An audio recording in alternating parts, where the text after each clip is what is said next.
You're listening to the Otis Jiry channel.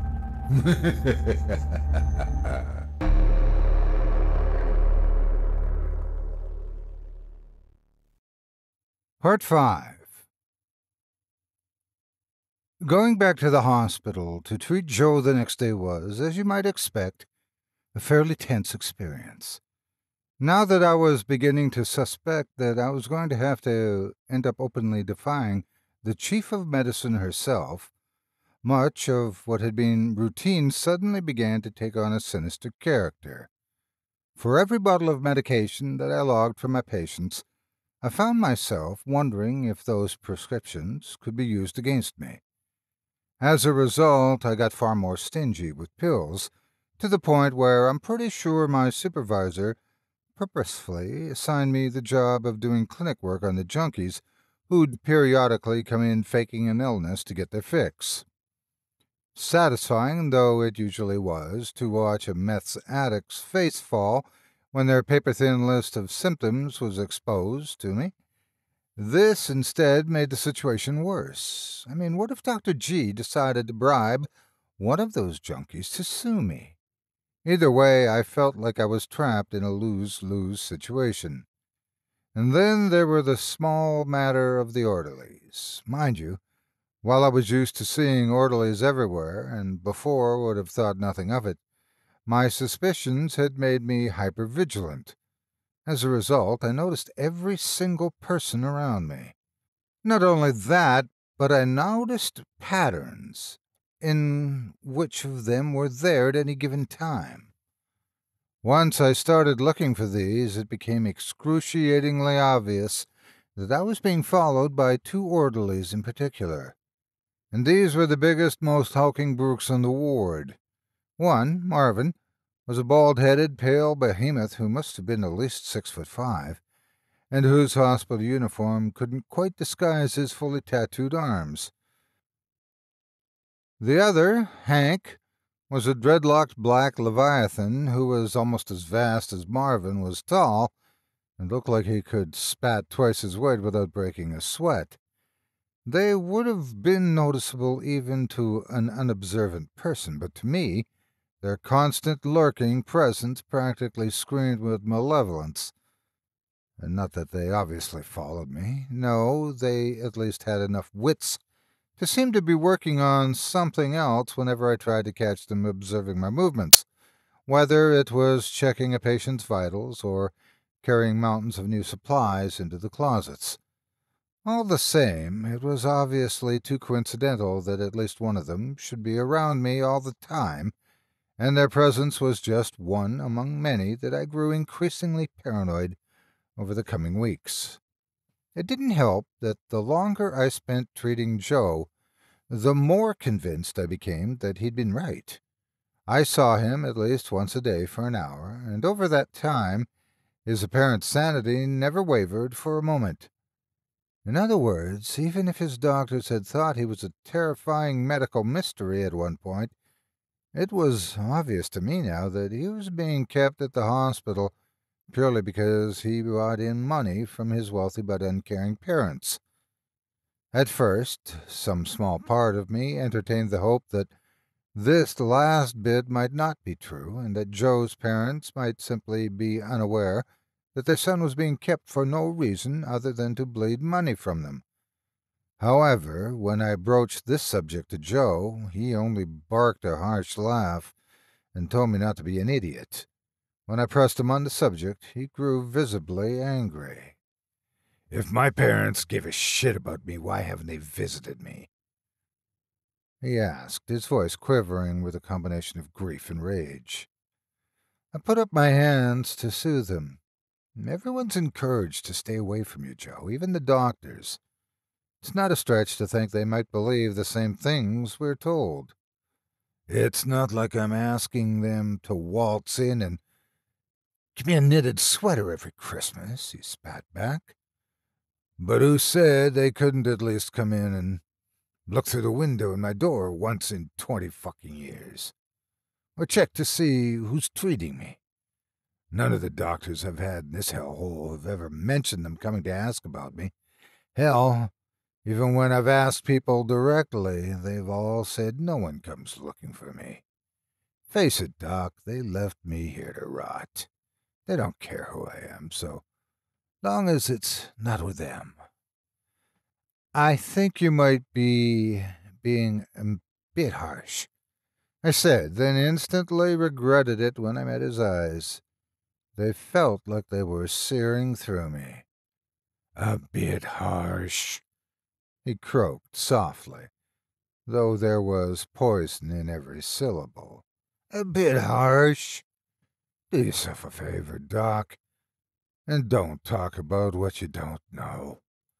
If you knew my parents, you wouldn't be shooting off your mouth like that.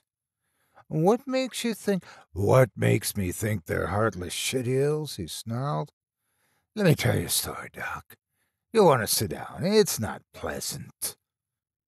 I decided to listen and took a seat next to his. He remained glaring at me as he spoke.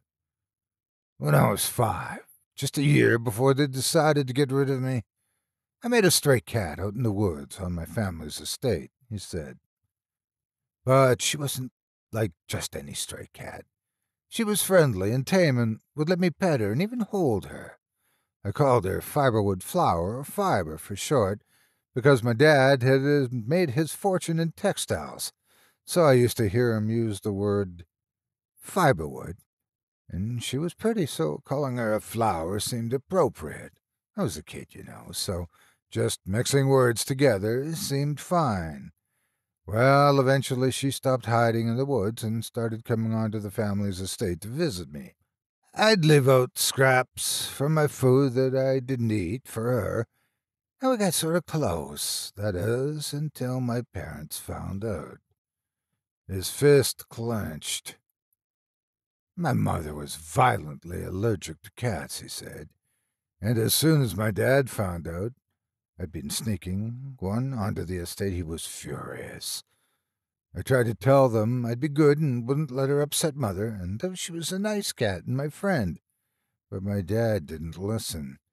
He marched right out of the house over to where Fiber was sitting. Well, she was used to people being friendly, so of course she didn't run. I wish she had, though, because when he got her, he picked her up and drop-kicked her into the fucking woods before telling me if I ever got near her again, he'd do the same to me. Then he took the belt to me and locked me in my room. I never saw her again. Having dealt with my own loss of a childhood pet, I felt sick hearing the story. Needless to say, I never mentioned his parents again, as I was thoroughly convinced of their cruelty by that point. However, the story did give at least a sense to me that even if I couldn't treat Joe for the fantastic disorders attributed to him in his file, I could probably treat him for at least a couple of issues. He was obviously suffering from depression, for example, and with good reason, and the abuse from his parents had clearly made it difficult for him to trust people, not to mention whatever else had happened. So, over the course of the next month, I decided I would start seeing if I could at least make his situation more bearable by lessening whatever parts of it were in his head. This obviously necessitated going back to look at his file, albeit with a much more skeptical eye. While most of it seemed to be an obvious fabrication now, I did notice a couple of details that whoever had written it obviously never bothered to disguise. Perhaps most important of these tidbits of information was the fact that Joe had been voluntarily committed by his guardians, which meant that theoretically, since he was 18 now, he should have been able to check himself out. I resolved to broach this at the next meeting we had. To say I regretted it is a gross understatement, but let's not get ahead of ourselves. Here's how the conversation went. Why not just walk out, I asked. If they really don't care where you go, why not leave? You were voluntarily committed. You can leave against medical advice. I instantly sensed that it was the wrong question. The look Joe was giving me made the room's temperature feel like it had plunged to Arctic levels. Did you ever read my file? He asked softly. Yes, I said, all of it. Why? Then why are you asking me a question you know the answer to? I'm not, I said slowly. Joe, if there's something keeping you here, I don't know anything about it. He sighed expansively. I've been trying to leave since I turned 18. But who'd let me out if they saw what was in my file? Used to be they'd send in a new doctor every couple of years just to keep the trick going. And when the doctors got too scared, they started making shit up. Fuck. Cigarette. I had taken carrying these with me, since he invariably wanted one whenever we met. I pulled one out and lit it while he puffed. Seeming a bit pacified, he went on. I almost thought I might get back out when Nessie was giving my meds every night. I stared. Nessie? I asked, my throat dry. What did Nessie have to do with it? The look he gave me was laced with pity. So you knew Nessie, he said sorrowfully. Well, then, tell me something, Doc. Does Nessie seem the type to be a good jailer? I didn't have to think about it. I shook my head. He smiled mournfully. Well, you're right, she wasn't, he said. She knew what they were doing, and it was killing her inside. At the same time, even I knew they couldn't fire her, and she didn't want to leave. It's only because she was so attached to this place that I couldn't get her to agree to spill the beans. That is, until the last night I saw her. You know, the one when she committed suicide. My blood felt like it had turned to liquid nitrogen. What do you mean to say? That they killed her over it? No, I don't, he said. Because I couldn't prove it, even if I did mean to say it. All the same, if I had any illusions about getting out, they died right before you showed up. The psychiatrist part of my brain screamed at me that this must be a product of Joe's isolation, which might have, well, made him paranoid, even delusional about the prospect of escape. If it had been any other patient, that's exactly what I would have told myself, and not lost any sleep over it. But this case was already so strange that this explanation seemed almost laughably insufficient. Joe seemed so utterly lucid about everything else that it was very difficult to imagine a delusion like this being buried beneath that facade. Besides, if it was a delusion, how to explain Nessie's death? I'd seen her very shortly before her death. There was nothing in her behavior that suggested suicidal thoughts, or even depression. And anyway, on the off chance that Joe wasn't paranoid, this had gone well beyond the realm of medical malpractice into serious criminal conspiracy. I was frightened of what might happen if I tried to interfere, but I was even more determined that I wouldn't be an accomplice. My time treating Joe had made me care about his well-being just as much as I would care about any other patient's, if not more so, and besides, what if someone else blew the whistle? I'd be considered an accomplice. All the same, it seemed utterly hopeless to think that I could do anything without breaking the law. If I went to the authorities, I'd probably end up committed myself for claiming that a 20-year-long history of mental illness was the product of such an elaborate conspiracy, and all on the word of a mental patient. If I resigned my post in protest, it'd just leave Joe at the mercy of someone with fewer scruples than me. There was only one thing for it. I'd have to find a way to break him out in secret. If it failed, I told myself, at least I wasn't unfireable like Nessie, which meant they probably wouldn't feel the need to kill me to get rid of me. Sure, I could be banned from practicing medicine again if they pressed charges, But if Dr. G was vindictive enough to try that, at least I could make a stab at trying to expose the whole thing before she got her way, seeing as I wouldn't have anything else to lose. And if I succeeded, well, at worst, I would have let a somewhat paranoid but essentially stable patient out into society and could continue working at the hospital with a clear conscience, knowing the conspiracy was that much less likely to exist. Not that breaking a patient out of any mental hospital, let alone this one, would be easy. Security cameras were fairly ubiquitous on the premises, and the staff kept a close eye on who had the key to which patient's room.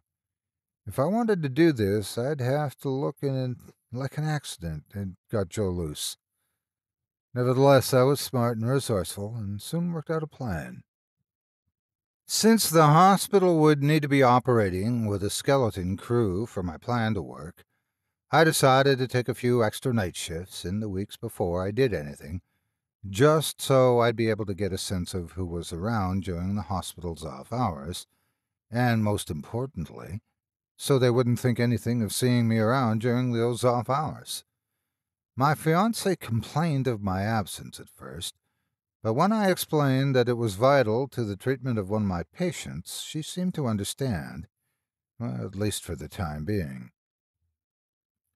As to the plan itself, I won't bore you with the details, but suffice to say, it involved leaving my lab coat and keys in Joe's room, supposedly by accident, then setting off an equally accidental fire alarm, which would cause most of the staff to evacuate the hospital, clearing the way for Joe's escape. I'd also made sure Joe knew the way out in advance by giving him a pack of cigarettes that was secretly wrapped with a floor plan of the hospital on the inside, where I'd marked all the less used fire exits. In retrospect, it was a terribly easy plan to botch, and Joe himself called me out on the fact when I told him the plan. Doc, you're crazier than I am, He said with his characteristic crooked smile. If that plan works, I'm Mickey Mouse. It'll work, I told him fiercely. Even if they treat you like a criminally insane case, this hospital doesn't treat any other criminally insane patients, so our security is pretty fucking lax. Besides, the staff are lazy and no one will expect anyone to try to break you out. Not after what happened with Nessie. He gave his head a fatalistic shake, but there was a gleam in his eye that said I might have given him the first ounce of hope he'd had since being committed. Well, I won't start planning any trips, just in case, he said wryly. But if they catch me and throw me back in here, I won't tell them it was your idea. Oh, and Doc, God love you for trying. If this works, I won't forget that I owe you a life's worth of freedom. And that was it. All that was left to do was carry out the plan. And so it was that 1 week from the month I'd given myself to see if Joe really was nuts, I found myself walking to his room and offering what I'd thought to be my ticket to psychological history, his most promising means of escape in years. The walk to his room was one of the tensest experiences of my life, and I felt my palms sweat uncontrollably as I walked down hallway after hallway, the faint muttering and gibbering from the patients I knew to be insane, seeming almost a demented mirror of my own scattered thoughts. If I was caught, or he was, would they only fire me? Or would they want to make an example of me to anyone else who knew the secret or who tried to pry too deeply into Joe's history? Perhaps Nessie's death hadn't been clear enough. Perhaps they really needed to send a message to anyone else who might have second thoughts. I'd met Dr. G, after all, and she hadn't seemed the type who might leave a loose end lying around. I didn't really have to do this, did I? I could just turn around and walk out now. I should just turn around and walk out now. I had a fiancée, a life ahead of me. This wasn't any of my business. I didn't have to do this, did I? But no, I knew I had to. It was the right thing to do, and I was not going to make myself an accessory to what amounted to kidnapping and murder just because I was too afraid for my own skin. Besides, there was barely anyone on staff, and by the time my fire alarm had gone off, there'd be almost no one around to stop Joe leaving. My plan was close to foolproof. It would be fine. As I reached the door to Joe's room, the sound of heavy footfalls caught my ears, and I turned to see Hank the orderly pushing a mop down the hall slowly. Shit! What if he knew what I was doing? Nah, that wasn't possible. There was no way anyone would know. I kept it so quiet, even my fiancée didn't know. I would be safe. I would be fine. I just needed to stay in Joe's room until Hank moved on past this hallway. It wouldn't be hard. His footfalls were loud enough that I could probably hear them even through Joe's door. It would be fine. It would all be fine. I sucked in my breath slowly and let it out even more so. Then I turned the key to Joe's room, stepped inside, shut it gingerly behind me, and turned to face him. He was standing with his back to me, looking out the window, and I barely paid much attention to him as I frantically pulled off my lab coat and laid it on his bed, then sat down to listen for Hank's footfalls. As I suspected, Hank passed the door after about 10 minutes, then slowly his steps died away after about 5 more. I let out a sigh of relief and turned to open the door. Doc. I turned to see Joe looking at me. There was a hungry, longing look in his eye, as of a starving man who knows he's about to get a feast and can't wait. I raised my eyebrows at him. Yeah, Joe?